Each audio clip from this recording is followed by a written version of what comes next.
लेकिन जब आप मक्के पहुंचते हैं उस वक्त कूफे के हालात कुछ ठीक न थे।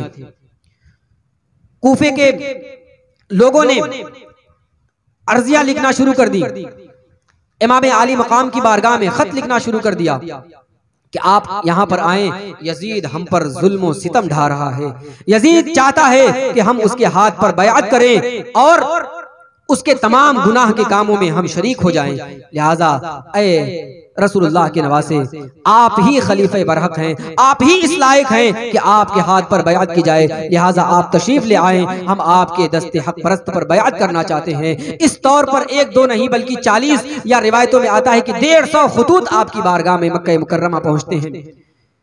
आपने इरादा फरमाया कि मैं अब यहाँ से मक्का मुकर्रमा से कूफे को हिजरत करूंगा, कूफे जाऊंगा।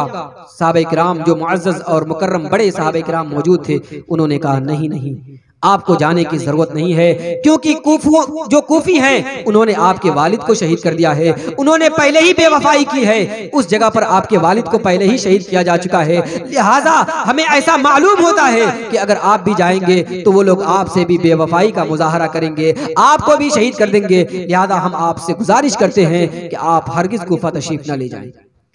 हजरत इमाम आली मकाम रज़ियल्लाहु ताला अन्हु ने फरमाया कि ये मेरी बारगाह में इतने खुतूत आए हैं, इन खुतूत का क्या जवाब दिया जाएगा? ये जो खुतूत भेजने वाले हैं, अगर इनके जवाब में मैं कूफा तशरीफ न ले जाऊं और ये लोग मेरे न जाने की वजह से यजीद के हाथ पर बयात कर ले, तो कल क़यामत के मैदान में मैं क्या जवाब दूंगा?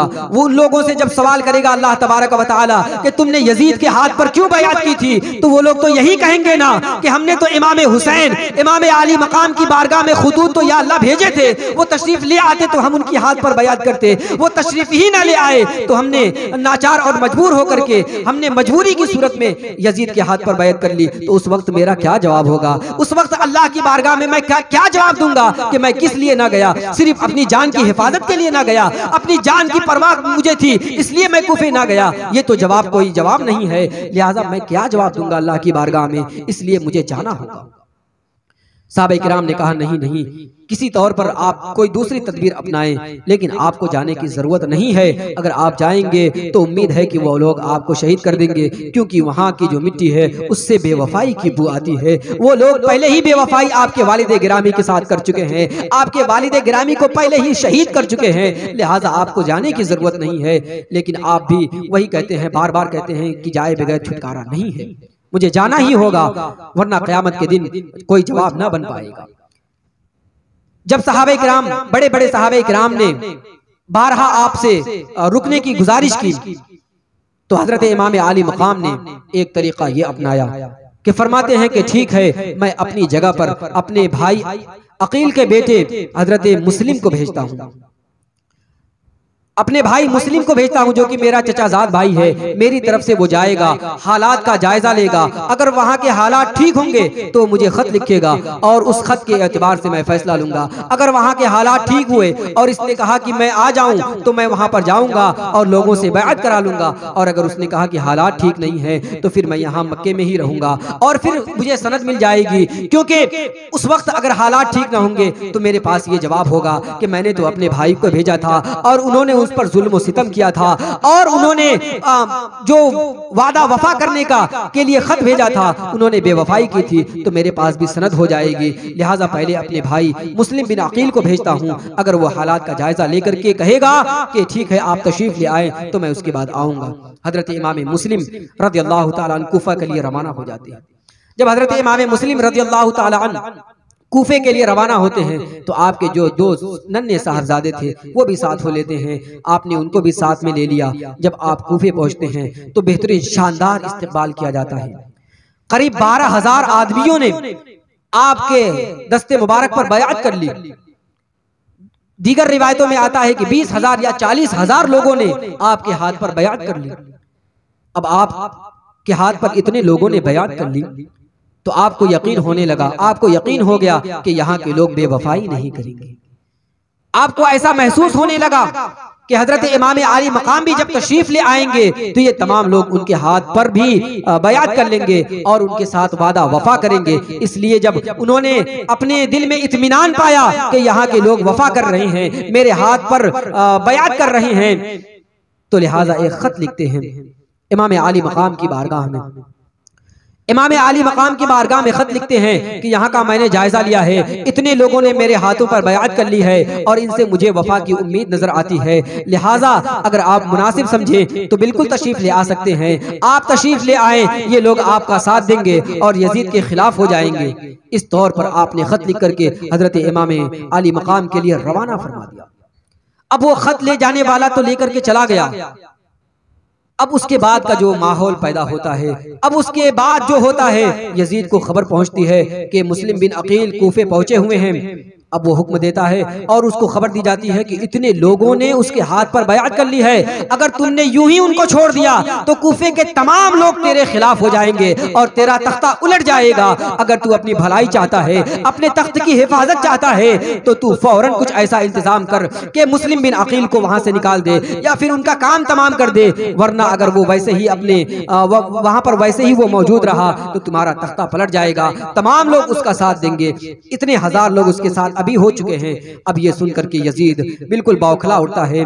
गजब में वो अपने कासिदों को भेजता है, गालिबन इब्ने जियाद को भेजता है। वो उबैदुल्ला इब्ने जियाद नाहंजार, जिसने सबसे ज्यादा जुल्म किया अहले बैत पर, वो नाहंजार के जितने हजरत इमाम मुस्लिम को भी शहीद किया था, उस नाहंजार को, इब्ने जियाद को ये यजीद भेजता है कि जाकर के मुस्लिम बिन अकील का जायजा लो और उसको कूफे से बाहर करो।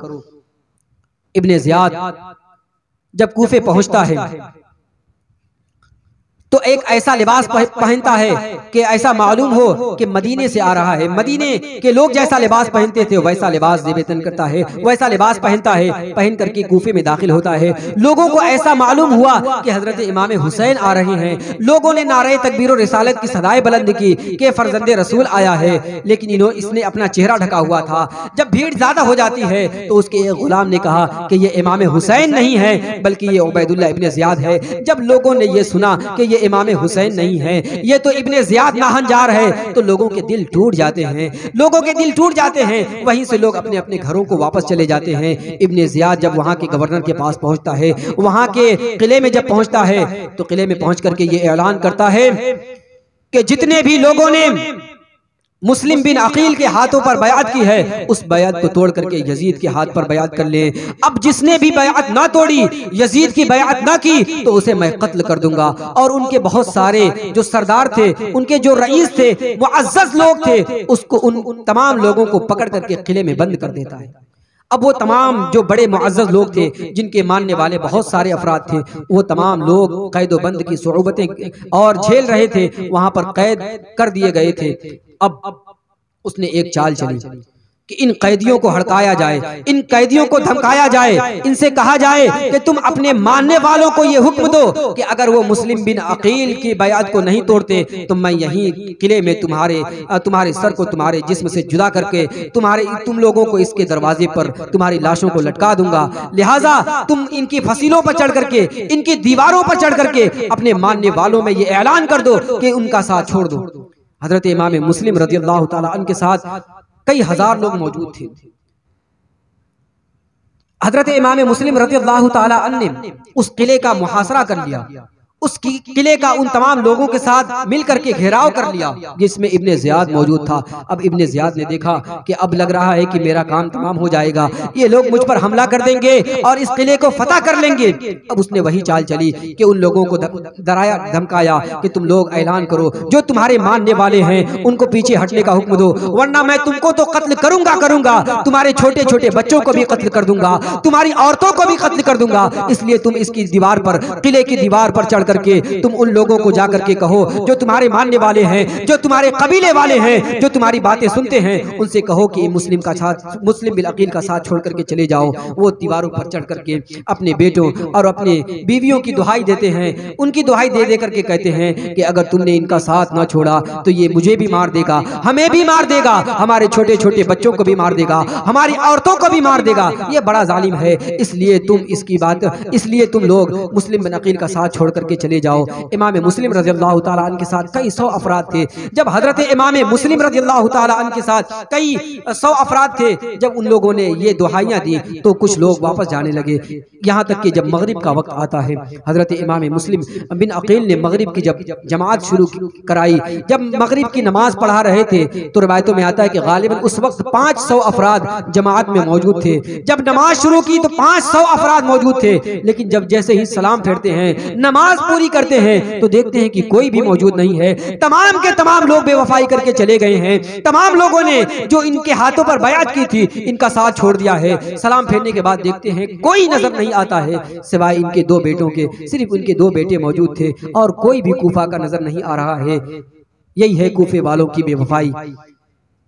अब कूफे वालों ने जब बेवफाई कर दी, अब मस्जिद से बाहर आते हैं, उस जगह से बाहर आते हैं, उसके बाद अंधेरा छा जाता है, इनको कोई जाए पनाह नहीं मिलती है। इब्ने ज़ियाद ने ऐलान कर दिया था कि अगर कोई इनको पनाह देगा तो उसके पूरे घराने को कत्ल कर दूंगा, बच्चों पर भी रहम नहीं करूंगा, इसलिए कोई इनको हरगिज पनाह न दे। इसी हालत में वो इधर उधर भटकते हैं। जहां भी जाते हैं लोग अपने दरवाजों को बंद कर लेते हैं, अपने दरवाजों को बंद कर लेते हैं। हजरत इमाम मुस्लिम बिन अकील को अपने घर में आने नहीं देते। इस तौर पर आप आगे बढ़ते हैं, दीगर जगहों पे पहुंचते हैं, कोई भी आपका साथ नहीं देता। सब इस डर से अपने घरों में छुप करके बैठ गए थे कि कहीं इब्ने ज़ियाद हमारे बच्चों को न कत्ल कर दे, कहीं हमें न कत्ल कर दे, इसलिए हम इमाम मुस्लिम का साथ नहीं दे सकते। इमाम मुस्लिम आगे बढ़ते हैं, वहां पर एक शख्स से मुलाकात होती है, गालिबन जिनका नाम हानी है। अब उनसे मुलाकात होती है, उनके पास जाते हैं तो वो पूछते हैं कि आप कौन हैं? तो कहा कि मैं ही मुस्लिम बिन अकील हूँ। उन्होंने कहा कि मैं आपको पनाह देता हूँ। वो अपने घर में लेकर के गए, अपने घर में ले जाकर के उनको बेहतरीन कमरे में ठहराया, उनका तमाम इंतजाम कर दिया। इस तौर पर आपको वहां पर जाए पनाह मिल गया, वहां पर आपको एक जगह मिल गई कि जहां आप इत्मीनान के साथ रह सकते थे। जब इब्ने ज़ियाद को मालूम हुआ कि ये मिल नहीं रहे हैं, अपने कासिदों को भेजा और ऐलान करवा दिया कि जिसके घर भी वो मिल जाएंगे, जिसके घर भी वो पाए जाएंगे, उसके पूरे खानदान को मैं कत्ल कर दूंगा। लिहाजा जिसके पास हूँ वो मेरे दरबार में ले आकर के उन्हें हाजिर कर दे। अगर मेरे बारगाह में लेकर के हाजिर कर देगा तो मैं उसे बख्श दूंगा। इस तौर पर उसने ऐलान कर दिया। तमाम लोग इमाम मुस्लिम बिन अकील को ढूंढने लगते हैं, कहीं नहीं पाते हैं, क्योंकि वो उनके पास थे, हजरत हानी के पास थे। अब इब्ने ज़ियाद को जब मालूम हो गया कि अब लग रहा है कि हम इन्हें तलाश नहीं कर पाएंगे, कोई तो इनका वफादार है जिसने उनको पनाह दी है। अब उसने एक चाल चली, अपने एक गुलाम को ऐसा लिबास पहना करके भेजता है, 300 दिरहम दे करके भेजता है कि जाओ तुम ऐसा होलिया बना लो कि मालूम हो देखने वाला तुम्हें ऐसा जाने कि तुम आले रसूल से मोहब्बत करने वाले हो।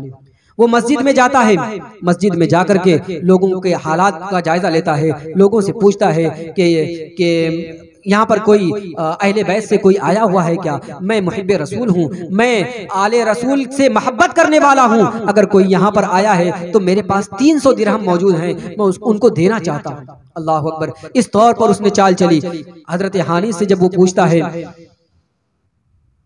कि क्या आपको मालूम है कि मुस्लिम बिन अकील या जो भी अहले बैत से यहाँ पर आए हुए हैं, जो रसूलुल्लाह के घराने से यहाँ पर आए हुए हैं, कि उनसे मैं मुलाकात करना चाहता हूँ, मैं उनसे बेपनाह मोहब्बत करता हूँ, मैं उनका शहदाई हूँ, मेरे पास 300 दिरहम है, मैं उनकी इस दिरहमों से मदद करना चाहता हूँ। अगर आपको मालूम है तो मुझे बता दीजिए, मैं उन तक ये दिरहम पहुँचा दूंगा। इस तौर पर उनकी कुछ मदद हो जाएगी। उन्हें जब यकीन हो गया हजरत हानी को कि ये अहले बैत से मोहब्बत करने वाला है, मुहिब्बे अहले बैत है, तो उन्होंने कहा कि ठीक है मेरे साथ चलो। उन्होंने ठिकाना बता दिया, अपने घर ले गए। हालांकि वो एक सिर्फ धोखा था। वो जाकर के आपकी बारगाह में, मुस्लिम बिन अकील की बारगाह में वो 300 दिरहम पेश करता है, फिर उसके बाद चला आता है और पूरी खबर इब्ने ज़ियाद को दे देता है, पूरे हालात का जायजा लेकर के फिर दोबारा जाता है। इस तौर पर उसका आना जाना वहां पर था और वो हालात का जायजा जो भी लेता आकर के इब्ने ज़ियाद को खबर देता। इस तौर पर धोखे से जासूसी करवा करके इब्ने ज़ियाद ने मुस्लिम बिन अकील का पता मालूम कर लिया। जब पता मालूम कर लिया तो उसके बाद अपनी फौज को भेजता है, अपनी मिलिट्री को भेजता है कि जाओ मुस्लिम बिन अकील फला के घर में हैं, उनको गिरफ्तार करके ले आओ। उससे पहले जिसका घर है उस घर वाले को गिरफ्तार करके ले आओ। इस तौर पर हजरत हानी को उसके दरबार में ले आया गया, गिरफ्तार करके ले आया गया। उसने पूछा कि क्या मुस्लिम बिन अकील तुम्हारे घर पर मौजूद हैं? क्या तुमने उनको पनाह दी है? पहले तो उन्होंने बहाने किए, पहले तो इधर उधर उसको घुमाया, लेकिन जब ये उसको यकीन हो गया, पहले तो इधर उधर घुमाया, लेकिन जब उस इब्ने ज़ियाद नाहंजार ने अपने उस जासूस को सामने लाया, वो जो जासूसी कर रहा था, जो दिरहम पहुंचाने गया था, उस जासूस से कहा कि जरा आगे आओ, जरा आगे आओ। जब वो आगे आता है तो वो कहता है कि मैंने तो आप ही के घर में उनको देखा है, मैंने ही तो उनको दिरहम दिया था। अल्लाह की पनाह, जब वो जासूस को देखते हैं तो समझ जाते हैं कि ये जासूस था, ये कोई मुहिब्बे अहले बैत नहीं था, ये अहले बैत से मोहब्बत करने वाला नहीं था, ये तो इब्ने ज़ियाद का जासूस था। अब जब वो हुज्जत ताम हो जाती है, उन्हें मालूम हो जाता है कि यजीद इब्ने ज़ियाद को हजरत मुस्लिम बिन अकील की खबर लग चुकी है, तो लिहाजा अब वो कहते हैं कि हाँ हाँ वो मेरे घर में मौजूद हैं, मैं मुहिब्बे अहले बैत हूँ, कोई उनको ठिकाना नहीं था, उनके पास रहने की कोई जगह नहीं थी, इसलिए मैंने उनको पनाह दी है। मैं अल्लाह के रसूल से और उनके घराने वालों से सच्ची मोहब्बत रखता हूँ, इसलिए मैंने उनको पनाह दी थी। अब इब्ने ज़ियाद ने कहा कि तुम्हारी खैर नहीं है, अगर तुमने उनको मेरे पास ला करके हाजिर ना किया तो तुम्हें मार डालूंगा। उन्होंने कहा कि मैं कभी भी तुम्हारे बारगाह में, मैं कभी भी तुम्हारे दरबार में उनको पेश नहीं करूंगा, चाहे तो तुम मेरी गर्दन को उड़ा दो। इब्ने ज़ियाद ने कहा कि ऊपर फसील पर लेकर के जाओ, छत पर से इसको नीचे ढकेल दो और ताकि इसकी हड्डियां चूर चूर हो जाएं। इस तौर पर एक जल्लाद को हुक्म देता है, हजरत हानी को छत पर ऊपर के हिस्से पर ले जाकर के वहां से ढकेल दिया जाता है। अल्लाह की पनाह, वो जमीन पर गिरते हैं और शहीद हो जाते हैं। उसके बाद जो ये इब्ने ज़ियाद ने फौज भेजी थी हजरत हानी के घर तक, वो जब फौज पहुंचती है, जो घोड़ों की टापुओं की आवाज हजरत मुस्लिम बिन अकील के कानों तक पहुंचती है, अब समझ में आ जाता है, उन्हें यकीन हो जाता है कि अब ये जो लश्कर आ रहा है वो मुझे गिरफ्तार करने के लिए आ रहा है। अपनी तलवार निकाल करके बाहर आते हैं, अपनी तलवार निकाल करके बाहर आते हैं और उन लोगों पर हमला करते हैं।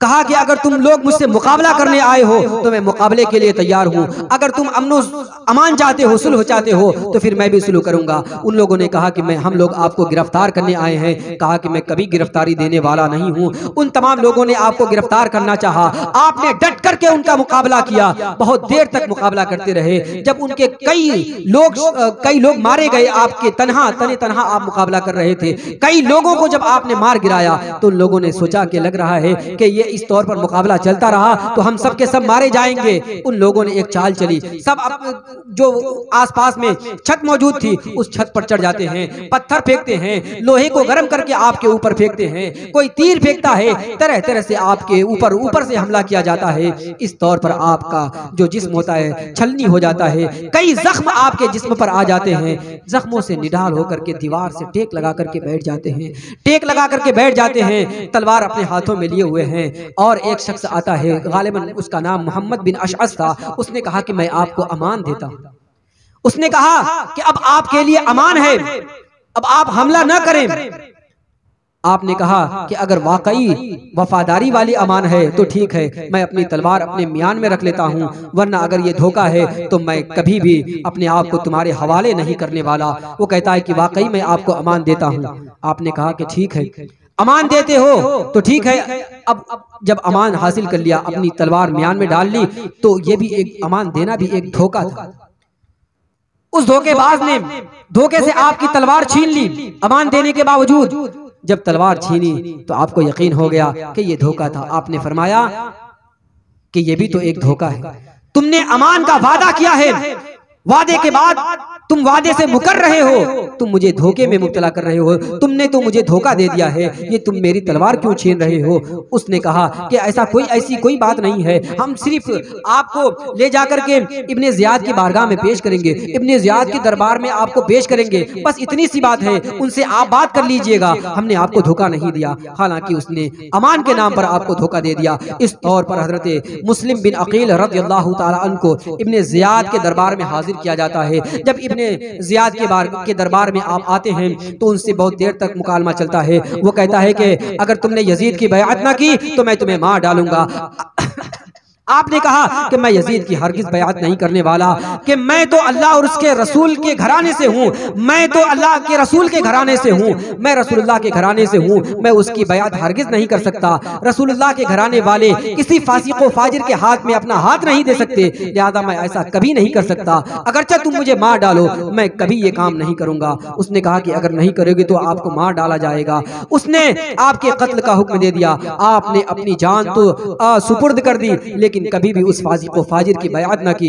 अब जब उनको शहीद करने का वक्त आया तो उन्होंने कहा कि मुझे थोड़ी सी मेहनत दे दो, कम से कम मैं कुछ वसीयतें तो कर सकूं, मैं कुछ वसीयत कर सकूं। तो जो गालिबन इब्ने साद मौजूद था, अमर इब्ने साद, उसको बुलाया, कहा कि तुम तो अल्लाह के रसूल के घराने वालों से बहुत करीबी हो, तुम तो रसूलुल्लाह के घराने वालों को अच्छे से जानते हो, मैं तुम्हें उनकी क़राबत का वास्ता देता हूँ, मैं तुम्हें तुम्हारे बाप का वास्ता देता हूँ कि मेरी चंद वसीयतें हैं उनको पूरा कर देना, कि मुझ पर कुछ कर्जे हैं, उन कर्जों को तुम अदा कर देना, और एक खत इमाम आली मकाम की बारगाह में लिखना, उनको बताना कि यहाँ के हालात खराब हो चुके हैं, लिहाजा आप तशरीफ ना ले आए। वो उस वक्त ये कहकर के रोने लगे। लोगों ने कहा आप रोते क्यों हैं, क्या आपको आपकी जान का खतरा है इसलिए रो रहे हैं? कहते हैं मेरा रोना इसलिए नहीं है, मुझे तो शहादत का मर्तबा मिलने वाला है, मैं इसलिए हरगिज नहीं रो रहा, मैं तो सिर्फ और सिर्फ इसलिए रो रहा हूँ कि मैंने एक खत लिख दिया था इमाम आली मकाम की बारगाह में कि यहाँ के हालात बिल्कुल ठीक है, आप तशरीफ ले आए। वो खत पाकर के इमाम आली मकाम आते ही होंगे और यहाँ के हालात उनको नहीं मालूम है, यहाँ के हालात खराब हो चुके हैं, वो यहाँ पर आएंगे तो लोग उनको भी शहीद कर देंगे। उनको सोच करके मुझे रोना आ रहा है, मुझे अपनी जान की जरा भी परवाह नहीं है, ये सोच करके आप रोते हैं। और उससे कहते हैं कि एक खत लिखो, एक कासिद भेजो कि इमाम आली मकाम से जाकर के वो कहे कि आपको आने की जरूरत नहीं है, यहाँ के लोगों ने बेवफाई की है, जैसा कि आपके वालिद के साथ इन्होंने बेवफाई की थी वैसे ही मेरे साथ भी इन्होंने बेवफाई की है, और आप भी जब तशरीफ ले आएंगे तो ये लोग आपके साथ भी बेवफाई करेंगे, लिहाजा आपको आने की जरूरत नहीं है, आप हरगिज तशरीफ ना ले आए। उसने ये तमाम बातें तो सुन ली लेकिन उस पर अमल ना किया। कासिद ना भेजा कि इमाम आली मकाम को जाकर के वो बताए, इमाम आली मकाम को जाकर के वो बताए कि आपको आने की जरूरत नहीं है। उधर इमाम आली मकाम को खत मिलता है और मक्का मुअज्जमा से वो साहबे किराम के रुकने के इसरार के बावजूद आप वहां से तशरीफ ले आते हैं। वो मक्का मुकर्रमा से कूफे की तरफ सफर करना शुरू कर देते हैं और अपने घराने वालों को, अपने घर वालों को भी साथ लेते हैं। इस तौर पर खत पाने के बाद जब इत्मीनान हो गया कि वहां के हालात ठीक हैं तो आप मक्के से कूफे के सफर पर रवाना हो जाते हैं। इधर हालात खराब हो गए, इधर हालात खराब हो गए, अभी मालूम नहीं चल सका, और इधर इमाम मुस्लिम रज़ियल्लाहु ताला अन्हु को इब्ने ज़ियाद के हुक्म से शहीद कर दिया गया। जब उन्हें शहीद कर दिया गया, वक्त ज्यादा हो गया, थोड़ी सी बात अर्ज करके इंशाअल्लाह अपनी तकरीर को समेटता हूं। इसके बाद के वाकयात इंशाअल्लाह कल बयान करेंगे। जब हजरत इमाम मुस्लिम रज़ियल्लाहु ताला अन्हु को शहीद कर दिया गया तो उनके जो दो नन्हे मुन्ने साहबजादे थे, अभी उनकी उम्र ज्यादा न थी, अब उनके दर पे होता है इब्ने ज़ियाद, उनको गिरफ्तारी का हुक्म देता है, उनको गिरफ्तार करवा देता है, और एक जो जेलर था गालिबन जिनका नाम मशकूर था उनके हवाले कर देता है कि इनको कैद में रखा जाए, उस वक्त तक कैद में रखा जाए जब तक कि यजीद का कोई हुक्म ना आ जाए। यजीद के दरबार में मैं एक खत भेजता हूँ कि इनके बारे में कोई वाज़ेह फैसला कर दे कि इनको कत्ल करना है कि तुम्हारी बारगाह में भेजना है या जो भी करना है, इसका फैसला यजीद करेगा, उस वक्त तक इन दोनों को कैद में रखो। अब वो जो कैदी था, जो जेलर था, वो निहायत शरीफ था, वो मुहिब्बे अहले बैत था, उनको उन नन्हे मुन्ने बच्चों पर तरस आता है। रात की तारीकियों में उसने ये किया कि दोनों बच्चों को निकाल करके जेल से, वो रात की तारीकियों में जेल से निकाल करके रात में ही उनको दूसरे शहर के लिए रवाना कर देता है।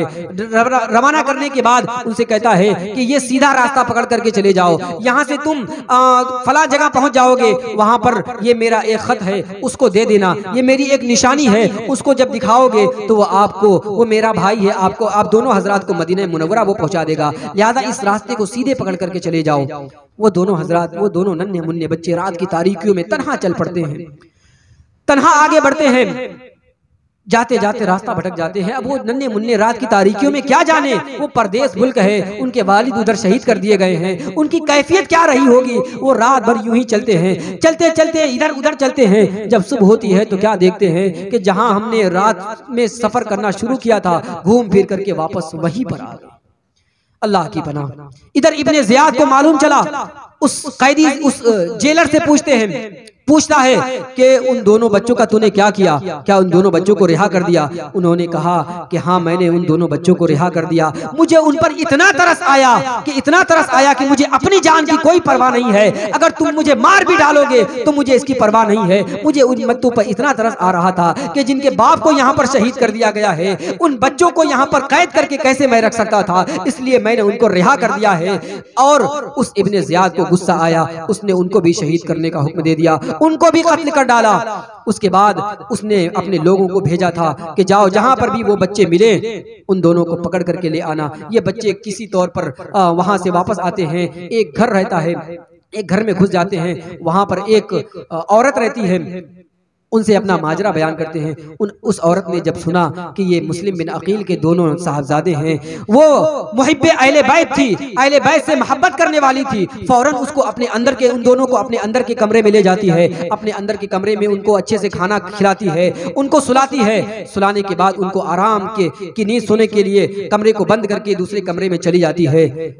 अब ये इब्ने ज़ियाद के जो सिपाही थे, नाहंजार सिपाही थे, वो उन दोनों की तलाश में सरगर्दा फिर रहे थे। वो जो औरत थी, उसका शौहर, उसका नाम गालिबन हारिस था, वो भी उन बच्चों की तलाश में फिर रहा था। दिन भर वो तलाश में फिर रहा था। रात को आया तो थोड़ा जख्मी हालत में घर पे आया। उसकी औरत ने पूछा कि क्या मामला है, तुम्हारी हालत कुछ ठीक नहीं लग रही है, क्या मामला है? कहा कि दिन भर उस दो बच्चों की तलाश में था, उस वजह से मैं अपने घोड़े से एक जगह गिर भी गया, मेरा घोड़ा भाग भी गया, मुझे उन दोनों की वजह से बेशुमार तकलीफें पहुंची हैं। मैं फला जगह से पैदल चल करके आ रहा हूं, इसलिए मेरे पांव भी सूज गए हैं। उन दोनों बच्चों को अगर मैं पा जाऊंगा ना तो फौरन कत्ल कर दूंगा। उन दोनों बच्चों की वजह से मुझे बड़ी तकलीफ पहुंची है। ये सुनकर के तड़प जाती है।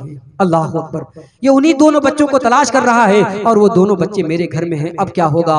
वो दोनों बच्चे मेरे घर पे हैं, अब क्या होगा? ये कहती हैं कि ठीक है, जाओ आराम करो। उसको दूसरी तरफ भेज देती हैं, किसी तौर पर बच्चों के करीब नहीं जाने देती। अब इसने जब सुना था तो अपने शौहर के पास जाती है, कहती हैं कि वो दोनों बच्चे निहायत छोटे छोटे बच्चे हैं, वो मुस्लिम बिन अकील के बच्चे हैं, वो अहले बैत से ताल्लुक रखते हैं, वो रसूलुल्लाह के घराने वाले हैं, वो रसूलुल्लाह के घराने वाले हैं, तुम उनके कत्ल की क्यों बात करते हो? अरे उन पे जरा सा तो तरस खाओ, रसूलुल्लाह का तो ख्याल करो, रसूलुल्लाह के बारे में तो जरा सोचो कि अल्लाह के रसूल की बारगाह में जाओगे, अल्लाह की बारगाह में जाओगे तो तुम क्या मुंह दिखाओगे? लिहाजा तुम उन बच्चों को माफ क्यों नहीं कर देते? ऐसा क्यों नहीं करते कि उन बच्चों की मदद करते? उन्होंने सख्त धमकी दी, उसने सख्त धमकी दी, कहा कि मेरी नजरों से दूर हो जाओ, उनकी वजह से मुझे बेशुमार तकलीफें पहुंची हैं। और साथ ही साथ एक बेनिफिट भी मिलने वाला है, वो ये कि इब्ने ज़ियाद ने यह वादा किया है कि फलां जगह की हुकूमत उसके सुपुर्द कर देगा जो उन दोनों बच्चों को पकड़ करके ले आएगा। अब उस हुकूमत की लालच में, उस तख्त की लालच में वो रात सो जाता है। अब रात को वो दोनों बच्चे अचानक बेदार होते हैं, एक ख्वाब देखते हैं कि ख्वाब में उन्हें बताया जाता है कि ख्वाब में देखते हैं कि वो रसूलुल्लाह सल्लल्लाहु ताला अलैहि वसल्लम तशरीफ लाए हैं, उनके वालिद मुस्लिम बिन अकील तशरीफ ले आए हैं। रसूलुल्लाह सल्लल्लाहु ताला अलैहि वसल्लम ने ख्वाब में ही उनके वालिद से कहा कि तुम तो यहाँ आ गए, तुम अपने बच्चों को वहीं छोड़ करके आ गए। मुस्लिम बिन अकील ने अर्ज किया, या रसूलुल्लाह सल्लल्लाहु ताला अलैहि वसल्लम, वो भी तो बहुत जल्द हमारे पास आने वाले हैं, वो भी तो बहुत जल्द या रसूलुल्लाह सल्लल्लाहु ताला अलैहि वसल्लम हमारे पास आने वाले हैं। दोनों बच्चों ने ये ख्वाब देखा, फौरन आंख खुल जाती है, नींद से बेदार होते हैं, फौरन रोने लगते हैं कि अब हमारी मौत का वक्त करीब आ चुका है, अब हम शहीद किए जाने वाले हैं, क्योंकि रसूलुल्लाह की बारगाह से, हम के बारगाह में हमारे वालिद ने कहा है कि वो जल्द ही आने वाले हैं। अब ये दोनों सुन करके एक दूसरे के गले लग करके रोने लगते हैं कि अब हमारी मौत का वक्त बिल्कुल करीब आ गया है। अब वो उनके रोने की आवाज से वो बेदार हो जाता है नाहंजार हारिस, वो बेदार होता है, फौरन उनके कमरे की तरफ बढ़ता है। उनकी बीवी, उसकी बीवी पहुंच करके रोकती है कि उस कमरे की तरफ ना जाओ। वो कहता है कि इस कमरे में कौन सा बच्चा है जो रो रहा है, कौन से बच्चे हैं जो रो रहे हैं? जा करके दरवाजा खोलता है तो पूछता है कि तुम लोग कौन हो? तो अब चूंकि उन दोनों हजरात को, उन दोनों बच्चों को उस घर में पनाह मिली थी, इसलिए फौरन बता दिया कि हम मुस्लिम बिन अकील के बेटे हैं। अब इस नाहंजार ने जब सुना तो फौरन उनके दोनों के जुल्फे मुबारका को पकड़ करके खींचता है, घसीटता है, जैसे कि सामानों को घसीटा जाता है। अल्लाह की पनाह, इस तौर पर घसीट करके उनके चेहरों पर मारना शुरू कर देता है। उसकी बीवी आगे बढ़ती है और उसको रोकने की कोशिश करती है, उनको धक्का दे देता है। वो दीवार से जाकर के टकरा करके गिर करके वहीं पड़ जाती है। फिर उन दोनों बच्चों को बहुत मारता है, अल्लाह की पनाह, मार करके उन दोनों के बालों को एक दूसरे में बांध करके उसी कमरे में बंद करके चला जाता है। सुबह के इंतजार करता है, जब सुबह होती है तो फिर उन बच्चों को उस कमरे से ले आकर के निकाल करके घसीट करके बाहर करता है और अपनी तलवार लेता है और गालिबन दरियाए फुरात के किनारे पर जाता है और वहां पर दोनों बच्चों को खड़ा करके एक के बाद दूसरे को शहीद करने की कोशिश करता है। जब छोटे की तरफ तलवार उठाता है तो बड़ा कहता है कि नहीं नहीं, मैं अपने छोटे भाई को शहीद होता नहीं देख सकता, पहले मुझे शहीद करो, मैं अपने भाई को शहीद होता नहीं देख सकता। जब उसकी तरफ बढ़ता है तो छोटा कहता है मैं अपने बड़े भाई को शहीद होते नहीं देख सकता, मुझे पहले शहीद करो। उस नाहंजार ने दोनों को शहीद कर डाला। अल्लाह की पनाह, उनके सरों को अपने एक थैले में भर लेता है और उनके जिस्म को दरियाए फुरात में बहा देता है और उस तौर पर ले जाकर के इब्ने ज़ियाद के दरबार में पेश करता है। इब्ने ज़ियाद से कहता है कि अब वो फला जगह की हुकूमत का जो तूने मुझसे वादा किया था, अब वो हुकूमत मेरे सुपुर्द कर दो। फला जगह की हुक्मरानी का जो तुमने मुझसे वादा किया था वो हुकूमत मेरे सुपुर्द कर दो, क्योंकि मैंने वो काम कर दिया है जिसका तूने हुक्म दिया था। उसने कहा क्या काम किया तूने? कहा कि मैंने मुस्लिम के दोनों बेटों को मार डाला है, दोनों बेटों को कत्ल कर दिया है, लिहाजा हुकूमत मेरे सुपुर्द कर दो। इब्ने ज़ियाद सुन करके बौखला जाता है, कहता है अरे नाहंजार, मैंने तो सिर्फ पकड़ने का हुक्म दिया था, मैंने उधर यजीद के दरबार में एक खत भेजा था कि मुस्लिम बिन अकील के बेटे पकड़ लिए गए हैं और मैं उनको तुम्हारी बारगाह में तुम्हारे दरबार में भेज रहा हूं और तुमने यहाँ नाहंजारी कर दी है, तुमने इन दोनों को शहीद कर दिया है। अब यजीद का जो जवाब आएगा मैं क्या जवाब दूंगा, इसलिए तुमने ये गलत काम किया। अब ये बिल्कुल गुस्से में उठता है और अपने जल्लाद को हुक्म देता है कि इसको भी कत्ल कर दो। तो ये हजरत मुस्लिम बिन अकील के साहबजादों को शहीद करने वालों का अंजाम क्या हुआ कि फौरन उसी दरबार में उस आदमी का भी, जो हारिस नामी आदमी था, जिसने उन दोनों नन्हे मुन्ने बच्चों को बेदर्दी से मार पीट करके शहीद किया था, फौरन उसके इब्ने ज़ियाद के दरबार में उसका भी गला काट दिया जाता है। तो ये उसका इबरतनाक अंजाम होता है।